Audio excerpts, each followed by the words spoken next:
শুভেচ্ছা সবাইকে। নাইম আসাম ব্লগ চ্যানেলে আপনাদের সবাইকে স্বাগত জানাচ্ছি। দর্শক, আজকে যে বিষয়টি নিয়ে ভিডিও তৈরি করছি সেটি হচ্ছে পর্তুগালের যে নতুন কিছু পরিবর্তন সরকার এনেছে, যে অভিবাসনের কঠোর কিছু নীতি। আপনারা দেখতে পাচ্ছেন যে ট্যুরিস্ট ভিসা এসে কিন্তু পর্তুগালে স্থায়ী হওয়ার বিষয়টি সরকার বন্ধ করে দিয়েছে, এবং সেফ এন্ট্রি বা ইমিগ্রেশনে এন্ট্রি, যেটি লিগ্যাল এন্ট্রি করা হতো, সেটিও বন্ধ করে দেওয়া হয়েছে।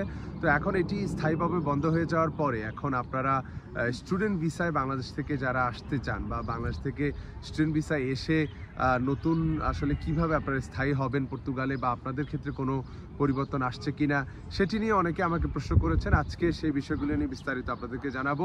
আপনারা যারা আমাদের চ্যানেলটিতে নতুন, অবশ্যই চ্যানেলটি সাবস্ক্রাইব করে নতুন সর্বশেষ তথ্য জানার জন্য চ্যানেলটির পাশেই থাকবেন।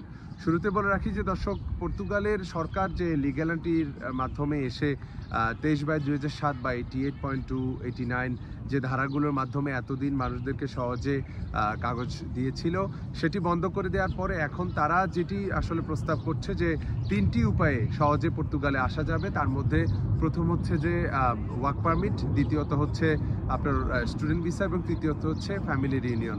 তো আপনারা দেখতে পাচ্ছেন যে সরকারের উদ্দেশ্য হচ্ছে যে তারা যেটি বলছে, ইয়াং স্টুডেন্ট যারা রয়েছে অথবা স্কিলড যে বিভিন্ন বিষয়ে পড়াশোনা করতে আসবে, যারা হচ্ছে যে বিশেষ করে ইঞ্জিনিয়ারিং অথবা হেলথ কেয়ার, মানে যেই সব বিষয়গুলোতে এসে পড়াশোনা করলে পর্তুগালেও ভালো ক্যারিয়ার করতে পারবে এবং পর্তুগালের অর্থনীতি এবং পর্তুগালের সোসাইটির জন্য ভালো, সেই ধরনের ইয়াং স্টুডেন্টদেরকে সরকারের লক্ষ্য যে ইয়াং স্টুডেন্টরা পর্তুগালকে চুজ করবে এবং পর্তুগালে এসে তারা স্থায়ী হবে। সেক্ষেত্রে বলা যাচ্ছে যে লিগ্যাল এন্ট্রির পরে সরকারের নতুন টার্গেট, যে 3টি মাধ্যমে তারা অভিবাসী সংখ্যা বাড়ানোর চেষ্টা করছে, তা সেটির মধ্যে স্টুডেন্ট ভিসা অন্যতম, এবং তারা ইয়াং স্টুডেন্টদেরকে টার্গেট করে এগোতে চায়। তো সেক্ষেত্রে আমি বলবো যে আপনারা যারা বাংলাদেশ থেকে আসতে চাচ্ছেন তাদের জন্য বরং এটি আরও ভালো সুযোগ। এবং একটি বিষয় আপনারা ক্লিয়ার হলে ভালো হবে আপনার জন্য, সেটি হচ্ছে যে স্টুডেন্ট ভিসায় আসলে কিন্তু আপনি যে লিগ্যাল এন্ট্রির মাধ্যমে এসে যারা যেভাবে আসলে সেফ এন্ট্রি করে অ্যাপয়েন্টমেন্ট ডেট নিয়ে রেসিডেন্স কার্ড নিতে হতো অথবা ট্যাক্স পে করে যে রেসিডেন্স কার্ডটি নিতে হতো, স্টুডেন্ট ভিসার ক্ষেত্রে কিন্তু সেটি না। স্টুডেন্ট ভিসা কিন্তু এটি ডি ক্যাটাগরির ভিসা বা লং স্টে ভিসা, তো এটি রেসিডেন্স ভিসা বলে। তো এটির ক্ষেত্রে কিন্তু আপনি ইতিমধ্যেই পর্তুগালে যে রেসিডেন্স কার্ড সেটি পাওয়ার জন্য আপনি এলিজেবল। তো পর্তুগালের যে ডি ক্যাটাগরির ভিসাটি রয়েছে, স্টুডেন্ট ভিসা, সেটি আপনি পেলে আপনার কিন্তু এসে পর্তুগালে কোনো ধরনের সেফ এন্ট্রি করতে হবে না। তো সেক্ষেত্রে পর্তুগালের স্টুডেন্ট ভিসা যারা পাবেন তারা যেদিন থেকে ভিসা পাবেন, বরং পাসপোর্ট আবেদনের ক্ষেত্রে আপনারা যদি পর্তুগালে লিগালি ওই যে স্টুডেন্ট হিসাবে এসে পড়াশোনা শেষ করা, হয়তো আরেকটি প্রোগ্রামে আপনারা পড়াশোনা করে, এভাবে অনেকে 5 বছর পার করে, সেক্ষেত্রে যেদিন থেকে আপনি ভিসা পেয়েছেন সেই দিন থেকেই কিন্তু আপনার পাসপোর্ট আবেদনের ক্ষেত্রে 5 বছরের বিষয়টি কাউন্ট হবে। তো এটি নিঃসন্দেহে একটি ভালো সুযোগ। আমি বলবো যে পর্তুগালে যারা পড়াশোনার জন্য আসতে চান তারা অবশ্যই পর্তুগালকে চুজ করতে পারেন, কারণ সহজে পাসপোর্ট পাওয়ার যে বিষয়টি এবং কম টিউশন ফিতে পড়াশোনার বিষয়ে পর্তুগাল কিন্তু একটি ভালো দেশ ইউরোপের মধ্যে।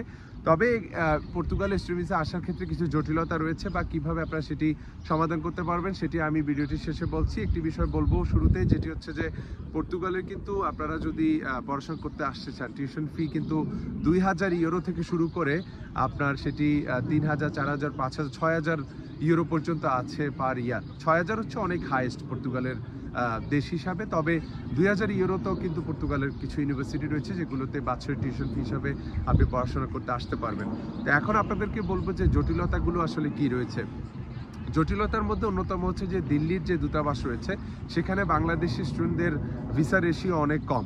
এই অভিযোগটি আমরা সবসময় শুনে থাকি পর্তুগালে যারা স্টুডেন্ট ভিসা আবেদন করে থাকেন তাদের কাছ থেকে। তো এটি কিভাবে আপনারা সমাধান করতে পারবেন সেটি আমি বলবো যে আপনারা পর্তুগালের সাধারণত যে অ্যাম্বাসিতে, দিল্লির যে অ্যাম্বাসি রয়েছে সেখানে খুব ন্যায্যভাবে বাংলাদেশিদেরকে ভিসা দেওয়া হয় না, এবং সেখানে স্টুডেন্ট ভিসা এবং ওয়ার্ক পারমিটে ইন্ডিয়ান যে আবেদনগুলো থাকে বা ইন্ডিয়ান মানুষদের ক্ষেত্রে যতটা সহজ, বাংলাদেশি নাগরিকদের জন্য আসলে এই প্রসেসটি অনেকটাই কঠিন, কারণ সেখানে অনেককেই অহেতুক কারণে ভিসা রিজেক্ট করা হয়। তো সেটি যদি আপনাদের ক্ষেত্রে হয়ে থাকে সেক্ষেত্রে আপনারা অবশ্যই যে দূতাবাস, আমি একটি স্টোরি আপনাদেরকে বলি। আমার একজন ফ্রেন্ড, তিনি পর্তুগালে যখন স্টুডেন্ট ভিসা আবেদন করে তার আবেদনটি রিফিউজ করে। তারা বলে যে তোমার যে সোর্স অফ ইনকাম বা ফাইন্যান্স যেটি আসলে তোমার অ্যাকাউন্টে যে টাকাটি রয়েছে সেগুলো কোত্থেকে আসছে সেটির ব্যাপারে আমরা নিশ্চিত না। তখন এটি দেখি তারা রিজেক্ট করে, তখন আমার ফ্রেন্ড কিন্তু সে খুবই খুব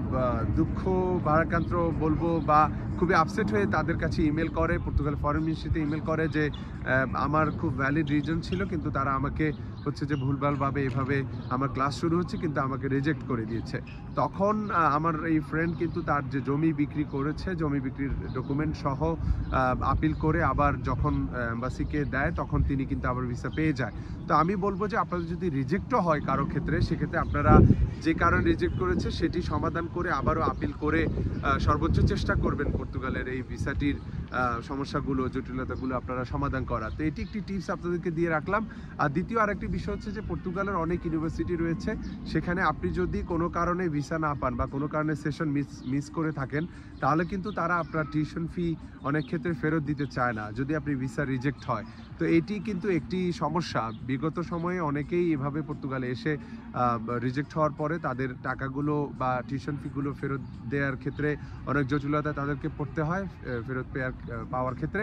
তো এই বিষয়টি আপনারা অবশ্যই যে ইউনিভার্সিটিতে আবেদন করছেন সেখানে কন্ডিশন কি রয়েছে, সেখানে যদি আপনার কোনো কারণে ভিসা রিজেক্ট হয় তাহলে সেটি আপনি কিভাবে সমাধান করতে পারবেন, এই বিষয়গুলো অবশ্যই আপনার সেই ইউনিভার্সিটির যে ক্রাইটেরিয়া রয়েছে বা তাদের যে রুলস রেগুলেশনস রয়েছে বা তারা যে এন্ট্রি রিকোয়ারমেন্টগুলো দিয়ে থাকে সেখানে অনেক সময় এগুলো দেয়া থাকে। যদি সেটি আপনি নিশ্চিত না হতে পারেন তাদের সাথে ইমেলের মাধ্যমে আপনি কোনো একটি অফার পাওয়ার আগে বা কোনো একটি আবেদন করার আগে অবশ্যই এটি নিশ্চিত হয়ে তবেই আবেদন করবেন, যাতে করে কোনো কারণে ভিসা যদি না পান সেক্ষেত্রে আপনার টিউশন ফি ফেরত পাওয়ার ক্ষেত্রে কোনো ঝামেলায় পড়তে না হয়।